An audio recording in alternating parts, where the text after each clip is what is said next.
Welcome back to my YouTube channel. We are talking the Real Housewives of Beverly Hills today. I did a live on this earlier, but we are going to do it in this video just for everyone in case they missed the live. Some people don't like the live. So we're just going to really talk facts today, and we're going to start with of course, everything in this video is alleged. You guys can find me on Instagram, HW Historian with the number 2, TikTok, same handle.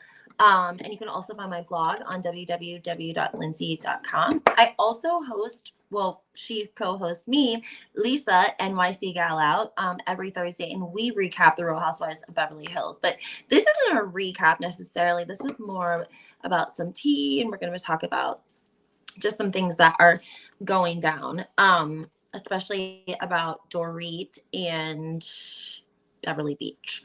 So yesterday, and also I want to talk about Teddy Mellencamp and her statements on her podcast about Sutton Strack, which were very strong statements.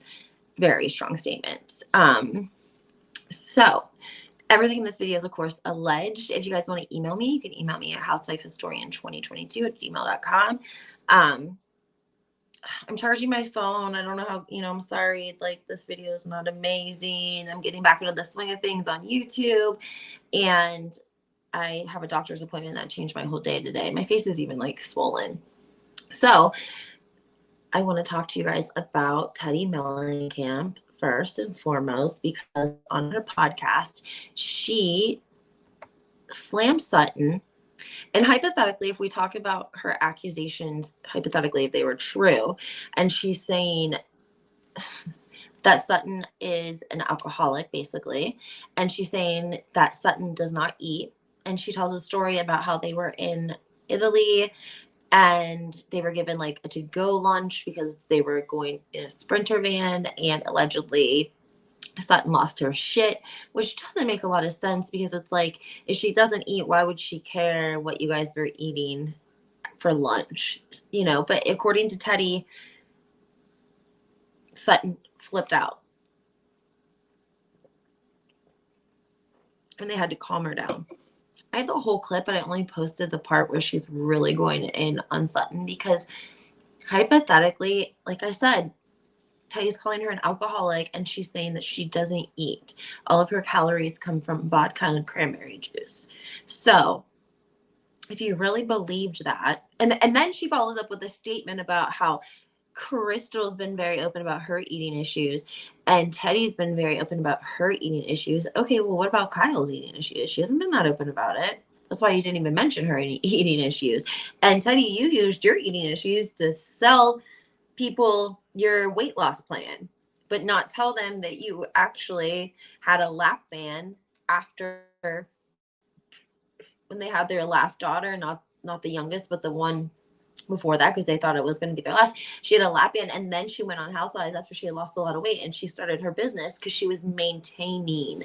And that's pretty much been like washed from the internet, by the way.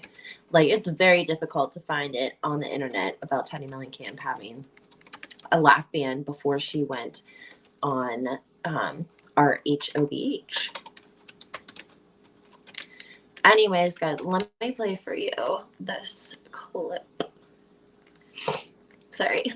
I think that, yeah, we would be really digging if we were trying to find it. Okay, here we go. Hold on.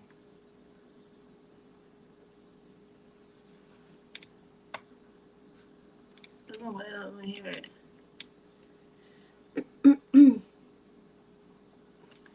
What's happening? Hold on, guys. I'm so sorry. Where's my audio? This is like a new laptop for me, so I'm not used to it. But why is my audio not? Oh, maybe it. We're down, and she started flipping out. And I mean, the truth of the matter is, she doesn't. She's saying she doesn't eat.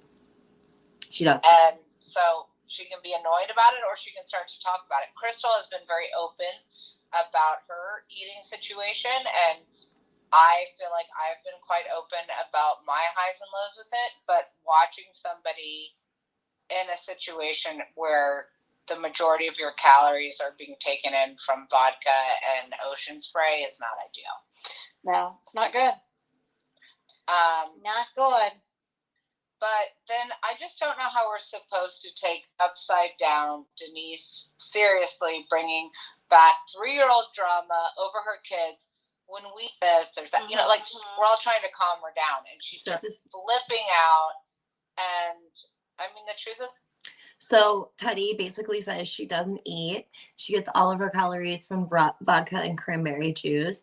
She praises Crystal for talking about her eating disorder. She praises herself for talking about her eating disorder. And it very much does feel like she is coming on the show sort of with like not an agenda, but like as all of her perspectives align with Kyle.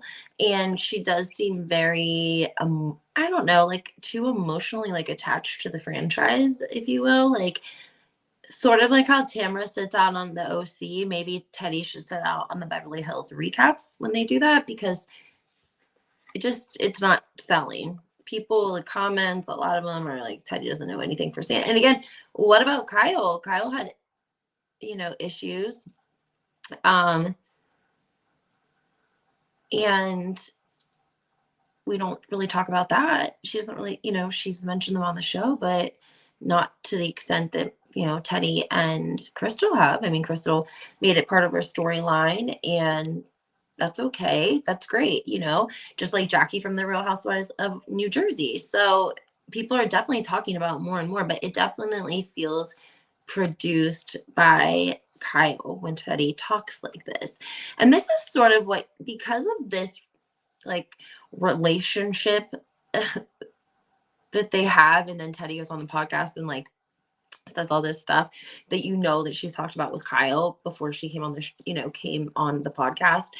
It's like I don't know, it doesn't feel sincere, it doesn't feel genuine, it feels like premeditated, and it vindicated the relationship between Morgan, Wade, and Kyle for me, because I feel like if Kyle and Morgan were really just friends, Teddy would be screaming from the top of her lungs on her podcast about why can't two women just be friends without rumors or accusations of having a relationship, and the press this and the people this, and everyone's so horrible for saying that Morgan and Kyle are in a relationship. How dare. I just feel like she would be going way hard in Kyle's defense if there wasn't something there. Up and Adam read lyrics from a Morgan Wade song that talked about her wanting to do recreational things off of this superstar's body, and how they can't leave the hotel together because they can't be seen together because they're famous. And you can definitely tell it's written about Kyle Richards, 1000%. But we know that Morgan is sober, and she's been sober for like 3 years. So I don't know. I wonder. I don't know what she was sober from, though. What exactly were you sober from? Okay, last thing on Beverly Hills, we have to talk about Dorito and PK because there's a lot going on here. Guys.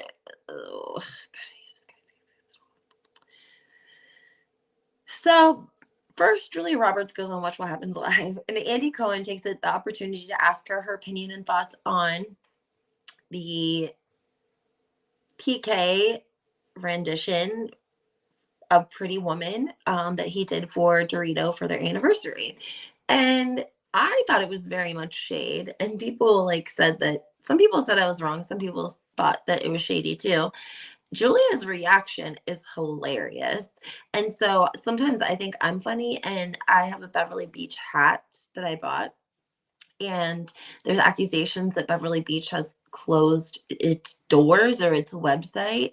The real Andy BH, we love him over here. He's been on my channel plenty of times. I've been on his channel, and he says, the website's down. The rumors are it's not good. She didn't pay rent at the physical store. And yeah, so I have my Beverly Beach hat on, and I do just like the what is the word I'm looking for? Like, I just do the sound to it of Julia Roberts because her response is so funny, and I want you guys to listen to it. You're a little behind on Beverly Hills, but did you see PK's Pretty Woman surprise for Dorit as her anniversary present yet? I did. And what was your reaction to that? I blocked it out to this moment. You did? Okay.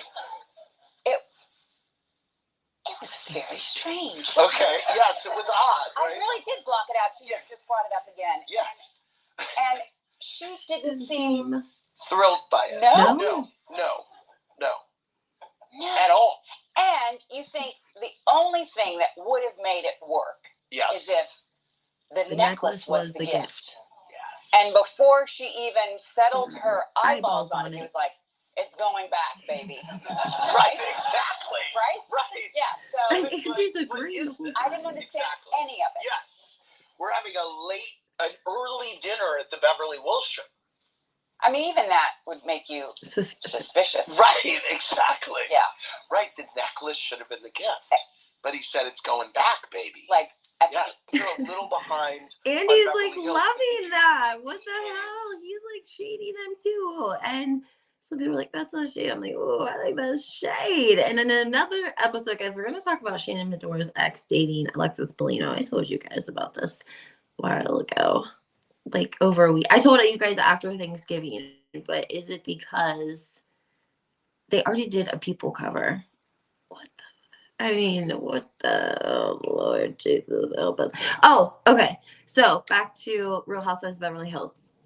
Everything, of course, is alleged. So the website for Beverly Beach is down. Allegedly, Dorito wasn't paying rent on the building or the space. She owes a lot of money. We know that they owe money in taxes. People still discuss the robbery. It's $10,000 that she allegedly around Christmas time that was stolen with a handbag while she was out shopping. I've said before, guys, I don't know any bank you're going to get $10,000 in cash in unless you like call ahead. You don't just walk into the bank and get $10,000 in cash. Not nowadays. You used to be able to do that. You cannot do that nowadays because every branch has a limit on how much cash they're even allowed to keep in their vault at a time. So if they get too much, if they get a big deposit, then they'll have a brink, they'll call and have a Brinks come pick it up. And if you call ahead, they could have it, but also you likely have a limit on your account on how much you can withdraw anyways in cash because they want you to use a cashier check. So just so you know that seems off in itself because you typically, but I'm sure she would have had to have provided receipts, but I mean, they could have taken $10,000 out of the bank and stuck it in, in the bedroom and told the insurance company that it was in the bag. Because how could you really prove it was in the bag? The robbers aren't going to come back and say that, right? I don't know, guys. It's all crazy. It's like, I believe that she definitely has PTSD, but maybe she's having stress and anxiety from their relationship and from the anxiety of financial problems. Financial problems are stressful for relationships. It's like people get divorced over finances all the time. And when you owe a lot of money, it can be stressful. So keep an eye on them. Something sketchy over there. I'm not sure what it is. Also, I wanted to remind you guys of the wedding dresses. Do you remember into the wedding dress business? And the reviews on the wedding dress were not great. They said that they were sort of not well made or they were falling apart. And she was alleged doing these trunk shows all over the place with these wedding dresses. And then the most latest thing is also this Peter Pan number 2, chapter 2, Peter Pan the second. And it's like this live play and Boy George is in it. And on the poster, they included Dorito and made it seem as if allegedly that she was going to be at these performances. And she was only scheduled to be at like 2 or 3, but it didn't say that anywhere. So after the first Peter Pan, people got online and started leaving comments like, I want a refund. I purchased these tickets. We drove 2.5 hours.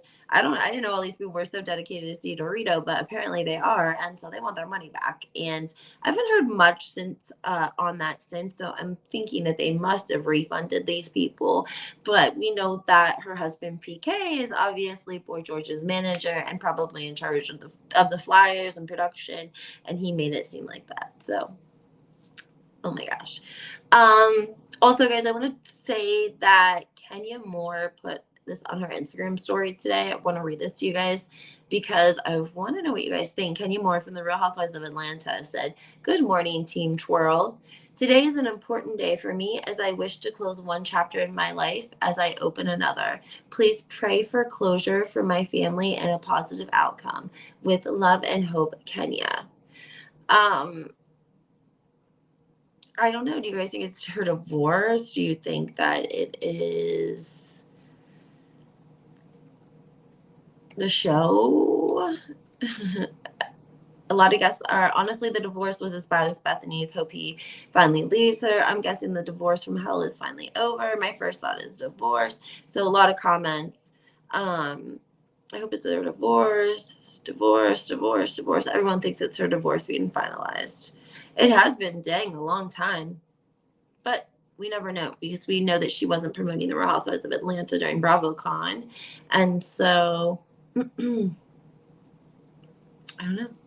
All right, guys. Well, I'm going to wrap this up. I just wanted to talk a little bit about the Beverly Hills and see what your guys' thoughts were. Make sure that you guys tune in to my TikTok, HW Historian 2, for, other content. And make sure you comment. Let me know what your thoughts are and have a great day.